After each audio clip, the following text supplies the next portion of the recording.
तो हम अब क्या हुआ, एक बार सर्दी जुकाम हुआ, हमने पेन वो ले लिया, दवा ले ली, दब गया। पता चला थोड़े दिनों के बाद में फिर से हुआ, फिर से हमने किया, दबा दिया, फिर हो गए। इस प्रकार से बार बार बार बार हम इन दर्दों को, इन किसी भी प्रकार के लक्षणों को दबा देते हैं अपोजिट सिस्टम वाली मेडिसिन लेके।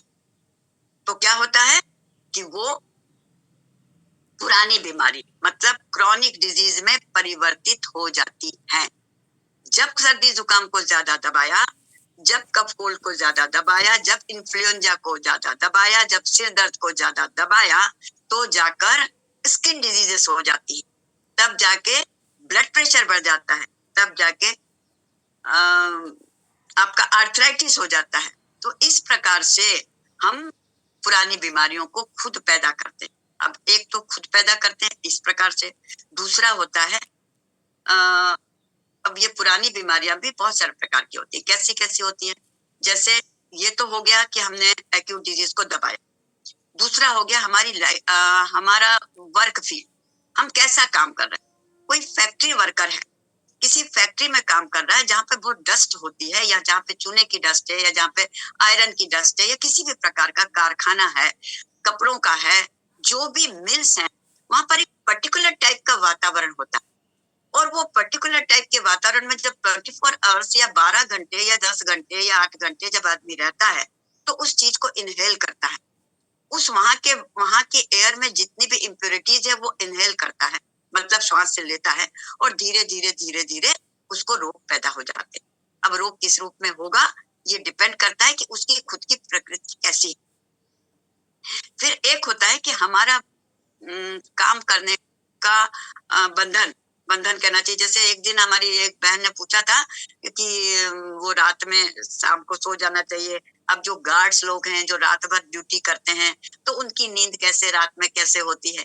तो ठीक है भाई, ये तो बंधन है, ये तो हमारा भाग्य है कि हमें वो काम करके अपनी रोजी रोटी कमाना पड़ रहा है, तो उसके साथ में जो कुछ मिलेगा वो थोड़ा बहुत हमको सहन करना पड़ेगा, परंतु उसको ठीक किया जा सकता है कि हमारी नींद दूसरे दिन पूरी कर ली जाए, ऐसा। तो अब जिसका काम वैसा है, जो फिजिकल वर्कर है, जो मेहनत कर रहा है, किसान है और रिक्शा चालक है, कुली लोग हैं, ये लोग क्या करते हैं, दिन भर इनको इतना वजन उठाना होता है, दिन भर इनको बहुत मेहनत करना पड़ता है, तो इनको अलग प्रकार के रोग होते हैं।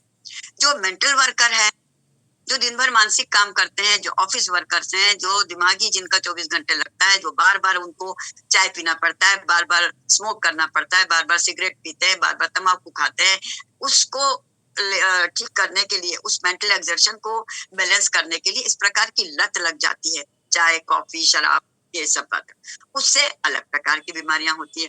अब ये भी क्रॉनिक डिजीजेस है, इनका जो कारण है इस प्रकार की बीमारियों का, वो ये है लाइफस्टाइल, जिस प्रकार का हम काम कर रहे हैं। एक और होती है क्रॉनिक डिजीज जेनेटिक। जेनेटिक यानी जो हमारे जन्म से आई है, मतलब हमारे पूर्वजों से हमने ग्रहण की है। कैसे पूर्वजों से ग्रहण की? अगर हमारे दादा नाना तीसरी पीढ़ी में हमारे ग्रैंड पेरेंट्स को यदि किसी प्रकार का अस्थमा या स्किन डिजीज अगर थी, और उसको ठीक हुई या ना हुई, ठीक मान लीजिए हो भी गई किसी प्रकार से, तो थर्ड जनरेशन में, मतलब बच्चों यानी ग्रैंड सन्स में, ग्रैंड डॉटर्स में, ग्रैंड चिल्ड्रंस में टीबी की बीमारी आ जाती है। यदि किसी को टीबी हो गई तो इसका मतलब वहां पर पीछे से जीन्स आए हैं, उनके मदर डायबिटीज, आपका आर्थराइटिस, रूमेटिक आर्थराइटिस। आर्थराइटिस भी दो प्रकार के होते हैं, एक सिंपल आर्थराइटिस होता है और एक रूमेटिक आर्थराइटिस होता है। सिंपल आर्थराइटिस हमारी लाइफस्टाइल के कारण आता है, और रूमेटिक आर्थराइटिस जेनेटिक होता है। Muscular disease, muscular dystrophy genetic होती है। जो हमारे पूर्वजों ने जो भी गलती की है, या हमारे पूर्वज जिस भी प्रकार की बीमारी से सफर रहे हैं, उनके जीन्स जो है वो बच्चों में आते हैं, और इस प्रकार से वहां पर ये रोग होते हैं। तो ये एक्वायर्ड डिजीज कहलाती है, मतलब हमने ली है, इससे ली है उपहार के रूप में। इसलिए कहावत है कि हमारे जो हम पाप या पुण्य जो भी कुछ भोग रहे हैं, वो हमारे पूर्वजों के कर्म है, हमारे नहीं। इस जन्म में हम जो कुछ मिला है हमें, वो हमारे पूर्वजों से मिला है। हम जो कर रहे हैं इस जन्म में, वो हमारे बच्चों को हम देंगे, हमारी अगली जनरेशन को हम देंगे। इसलिए हमें अपनी जनरेशन को सुधारना है, तो हमें अच्छे कर्म करना है। क्योंकि अगर हमारी जनरेशन बिगड़ती है, हमारे बच्चे अगर दुखी होते हैं, तो इससे बड़ा दुख कोई नहीं है हमारे दिल दिमाग। हमको यदि एक कांटा लग जाए, बच्चे को अगर एक कांटा लग जाता है, तो माँ को या पिता को सुई गड़ने लगती है। मतलब इतना दुख होता है जितना शायद बच्चे को दुख नहीं होगा, जितना दुख हमें पेरेंट्स को होता है। कहने का मतलब बीमारियां इस प्रकार से आती है। तो अब ये दो प्रकार की, जो एक्यूट और क्रॉनिक। एक्यूट बीमारी इसी समय में रहती है, जो कई कारणों से, वायरल इन्फेक्शन, बैक्टीरियल इन्फेक्शन, हमारी लाइफ स्टाइल की गड़बड़ी, इस सब के कारण आती है। और उनको जब दबा दिया जाता है, तब ये क्रॉनिक डिजीज हो जाती है, पुरानी बीमारी हो जाती है, जो फिर जिंदगी भर नहीं निकलती। और ये मालूम भी कब पड़ती है? एक्यूट डिजीज तुरंत मालूम पड़ जाती है। आज कब कोल्ड हुआ हमको तब समझ में आ गया कि आज हम, कल तक तो हम ठीक थे, आज हमको एकदम सीवियर सर्दी हो गई। परंतु डायबिटीज, जब तक शुगर लेवल बिल्कुल हाई नहीं पहुंच जाता, तब तक पता ही नहीं चलता है। सडनली अगर हमने कभी ब्लड चेक करवा लिया, सडनली हमने कंप्लीट चेकअप करवा लिया, तो पता चलता है अरे फर्स्ट स्टेज की डायबिटीज है। कैंसर कब पता चलता है? फर्स्ट स्टेज में कभी नहीं पता चलता, because it is without pain. कोई पेन नहीं होता, किसी प्रकार का दर्द नहीं होता। क्यों? क्योंकि वो चुपचाप चुपचाप चोरी हो रही है अंदर से।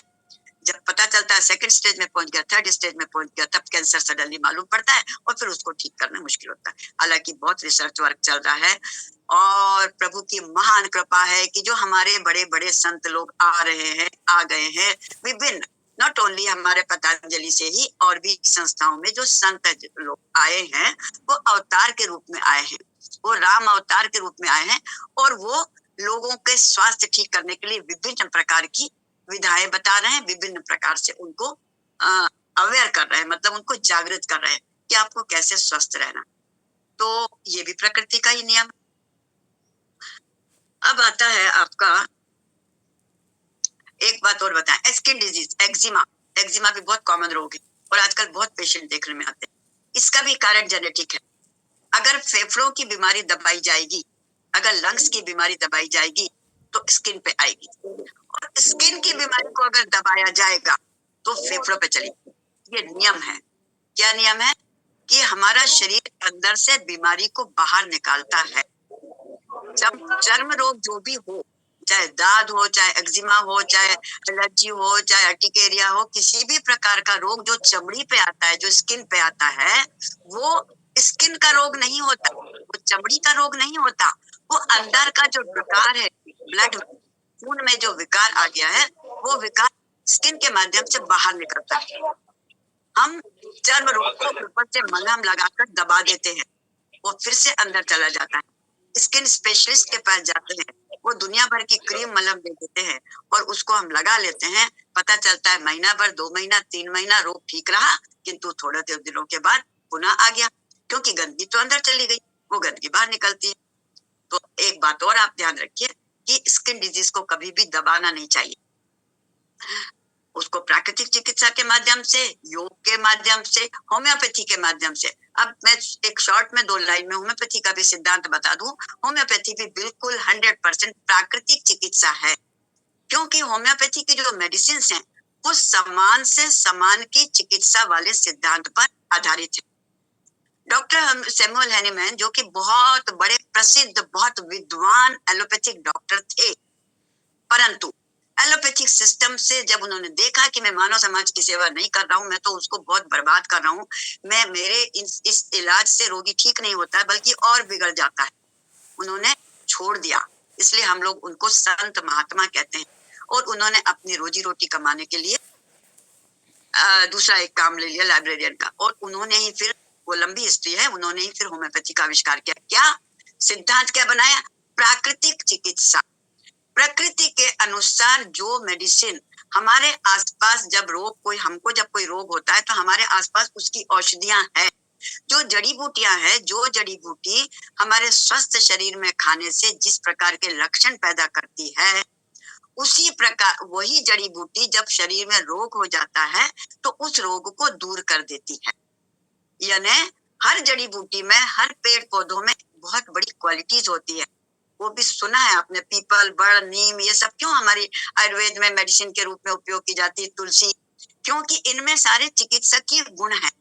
तो ये जो चिकित्सकीय गुण हैं, जिस प्रकार उसको स्वस्थ शरीर में जब हम खा लें तो जो लक्षण आते हैं, वही लक्षण की जब बीमारी हो जाए तो उसको मेडिसिन के रूप में देने में वो बीमारी जड़ से ठीक हो जाती, क्रॉनिक डिजीज जड़ से ठीक हो जाती। ये सिद्धांत है होम्योपैथिक मेडिसिन का, यही सिद्धांत है प्राकृतिक चिकित्सा का, और यही सिद्धांत है हमारे योग का और आयुर्वेद का। तो इस सिद्धांतों के अनुसार जब हम रोग को दूर करते हैं तब हमारा शरीर पूर्ण रूप से स्वस्थ होता है, नहीं तो हम अपने अंदर एक के बाद एक रोगों को पैदा करते जाते हैं या दबाते जाते हैं। अब आ गया आपका, अच्छा, फिर अब एक बहुत इंपॉर्टेंट बात है,